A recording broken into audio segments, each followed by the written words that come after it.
Hallo und herzlich willkommen auf meinem Kanal Ingas Color Art.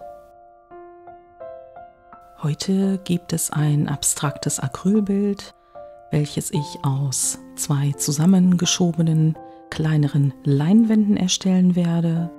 Und zwar hat die einzelne Leinwand die Abmessung 20 x 50 cm und zusammen ergibt sich dann eine Fläche von 40 x 50 cm. Ganz früher, wenn man auf zwei zusammenhängenden Holztafeln, die auch noch zusammen miteinander verbunden waren, etwas gestaltet hat, war das ein sogenanntes Diptychon. Und heute kann man diesen Begriff im engeren Sinne hierfür nicht verwenden, sodass ich eher sagen würde, ich habe es hier mit Zwillingsleinwänden zu tun. Auch wenn Zwillinge eineich sind, werden sie unterschiedliche Charaktereigenschaften und Verhaltensweisen haben. Und genau das werden wir heute auch bei diesem Bild sehen, denn jede Hälfte für sich kann eigenständig hinterher als Kunstwerk betrachtet werden und zusammen ergeben sie dennoch ein einziges Kunstwerk. Als Hintergrundbemalung habe ich mir heute ein frisches Grün angemischt, aus 3 verschiedenen Farben. Das ist einmal das Hellblau, das Türkisgrün und das Brillantgrün.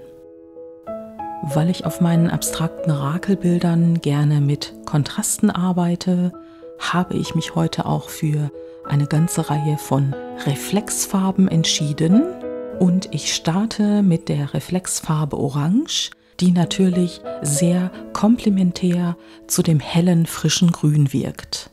Insgesamt hatte ich so die Idee eines sommerlichen, frischen, fröhlichen Bildes im Kopf mit hellen Farben, mit wunderschönen Farben, die mich auch an das Grün draußen im Garten erinnern und vor allen Dingen auch an die ganzen Blumen und Rosen, die inzwischen blühen.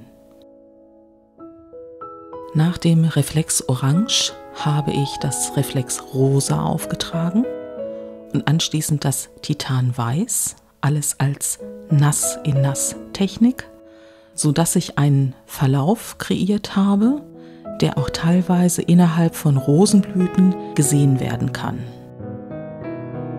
Als nächste Farbe habe ich mich für das Ultramarin entschieden. Draußen in der Natur findet man den Farbton in den Kornblumen, teilweise am Rand von Feldern und im Garten oft in Form von Männertreu. Hinterher wird das Ultramarin mehr und mehr in die Leinwand integriert und erinnert dann eher an Lavendel als an die Lobelien.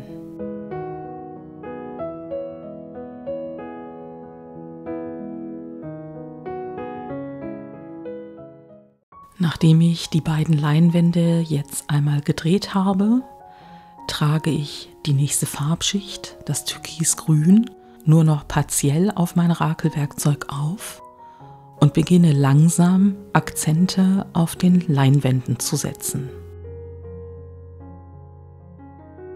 Anschließend kehre ich nochmal zu dem Farbton Ultramarin zurück und rakel damit anschließend nochmal über das Türkisgrün.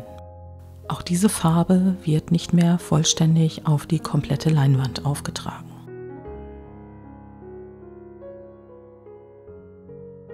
Ich nehme zwischendurch die Leinwände auseinander, drehe einen Teil, setze ihn anders zusammen und überlege mir dann, mit welcher Seite ich weiterarbeiten möchte.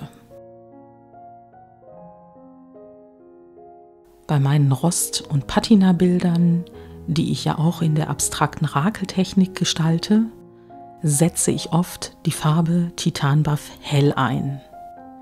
Das ist ein eher cremiges Weiß und ich möchte für mein sommerliches Bild lieber die Farbe Weiß haben.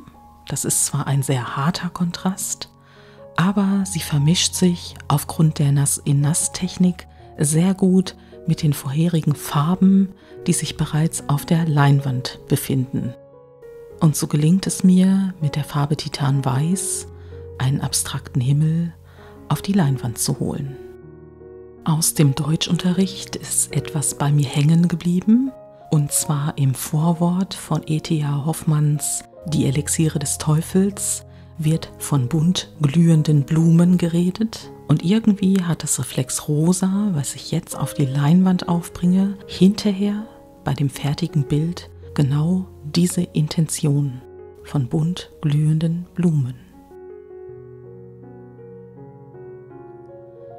Bei einem Sommerbild darf natürlich auch die Sonne abstrakt nicht fehlen und deshalb greife ich jetzt auch noch zu der Reflexfarbe Gelb und trage diese auch akzentuiert auf.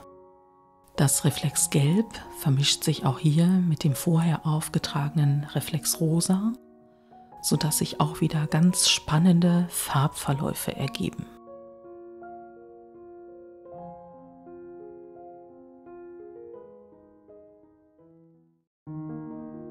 Zum Abschluss greife ich nochmal die Farbe Reflexrosa auf, um damit nochmal einen kleinen Teil auf den Leinwänden zu gestalten.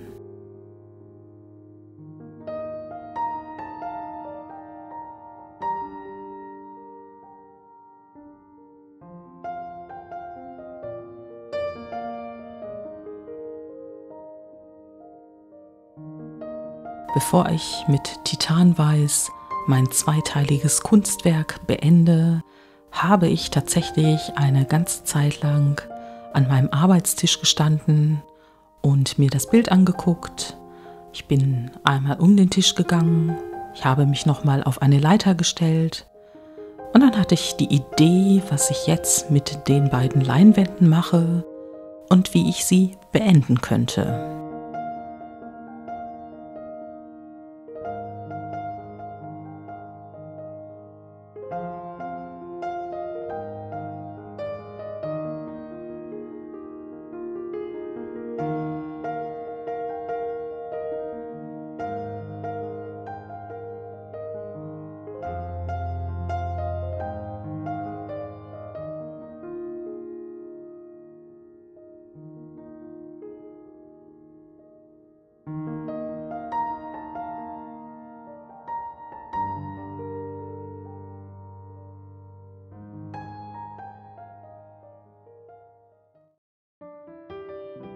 Jetzt schauen wir uns mit der Kamerafahrt die beiden Bilder nochmal im nassen Zustand an. Ja, es gibt die Deckenleuchten, die sich darin widerspiegeln, aber ich finde es auch wichtig zu zeigen, wie sieht das Kunstwerk in noch nicht getrockneten Zustand aus, wie sehen die Acrylfarben aus und wie sieht das Bild anschließend aus, wenn es getrocknet ist, denn das ist ein doch durchaus großer Unterschied. Hier in diesem sommerlichen Bild nicht ganz so sehr, weil die Farben grundsätzlich sehr hell sind und deshalb dunkelt das Bild sozusagen nicht noch zusätzlich nach.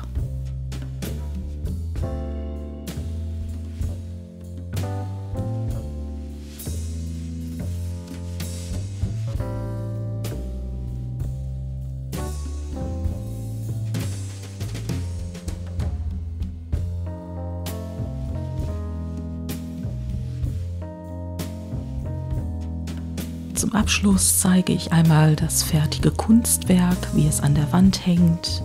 Dort habe ich ein anderes Leuchtmittel zur Verfügung, als ich das im Atelier habe. Und man kann schön sehen, wie die beiden Bilder zusammen ein einziges Kunstwerk ergeben. Und auch hier gehen wir mit der Kamera etwas näher an das Bild heran. Wir können teilweise noch auf die Hintergrundbemalung durchgucken. Wir können feststellen, wo sich Farbverläufe ergeben haben. Wir können die einzelnen Schichten wahrnehmen.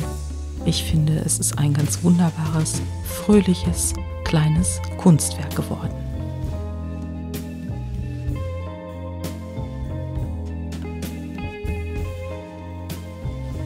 Ich danke dir fürs Zusehen, ich danke dir fürs Zuhören.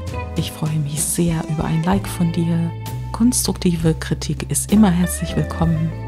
Und ich wünsche dir noch einen schönen Tag. Bis zum nächsten Mal.